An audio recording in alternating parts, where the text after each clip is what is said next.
જે આપનું નામ? મારું નામ ત્રિવેદી રોનક મણીલાલ છે. શું ઘટના હતી અને શું કહાની છે? તારીખ 7 તારીખે અડાજણ પોલીસ સ્ટેશનમાંથી કોલ આવ્યો હતો મારા શાળા ઉપર, તેજસભાઈ ઉપર. ત્યાં પોલીસ સ્ટેશનમાંથી બોલાવવામાં આવ્યા હતા કે તમારી જે અગાઉ અરજી કરેલી છે તે સંદર્ભમાં પીઆઈ સાહેબ તમને મળવા માંગે છે.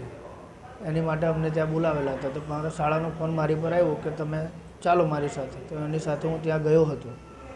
ત્યારે ડાયરેક્ટ પીઆઈ સાહેબના કેબિનમાં અમને લઈ ગયા. મોબાઈલ બહાર, બધા મોબાઈલને બધું બહાર મુકાયું અને પછી ત્યાં લઈ ગયા. અને ત્યાં પીઆઈ સાહેબે સીધું મારા શાળાને એમ કીધું કે હવે શું કરવાનું છે તારે? કોર્ટમાંથી એમ કે છોકરીએ જબાન તો આપી દીધી છે એમ કે, તો તારે શું જબરજસ્તી કરવાની છે?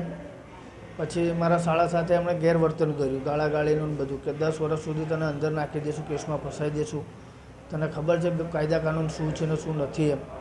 પછી સામેવાળા પક્ષ પર બી મારા શાળા ઉપર બી એટલું ક્રોધિત થયા અને મારી ઉપર બી એટલું થયા છે. ત્યારબાદ અમે પીઆઈ સાહેબને એમ કીધું કે સાહેબ તમારે જે પુરાવા જોઈએ અમે આપીએ છીએ, અમારી પાસે બધા હાજર છે, સર્ટિફિકેટ છે, વિડીયો છે, બધા જ છે, તમને અમે આપીએ છીએ, અમે મેરેજ જે રીતના કર્યા છે એ તમને બતાવીએ. તો પીઆઈ સાહેબે કીધું કે મારે કંઈ એ બધું કંઈ જોવું થતું નથી. ત્યારબાદ અમને બહાર કાઢતા ત્યાં બેસાડ્યા હતા. પછી મારા શાળાને સામેવાળા પક્ષમાંથી પાછી ધમકી આપી. પોલીસ સ્ટેશનમાં પીઆઈ સાહેબની રૂમમાં બી એમણે ધમકી આપી હતી કે તારી જિંદગી હું બગાડી નાખીશ એમ.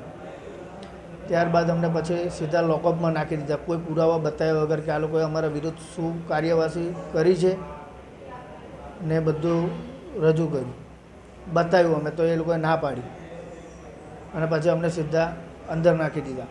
અને બીજા દિવસે સવારે બપોરે 1 વાગે અમને ત્યાંથી જામીન પર છૂટવા સારું લઈ જતા હતા.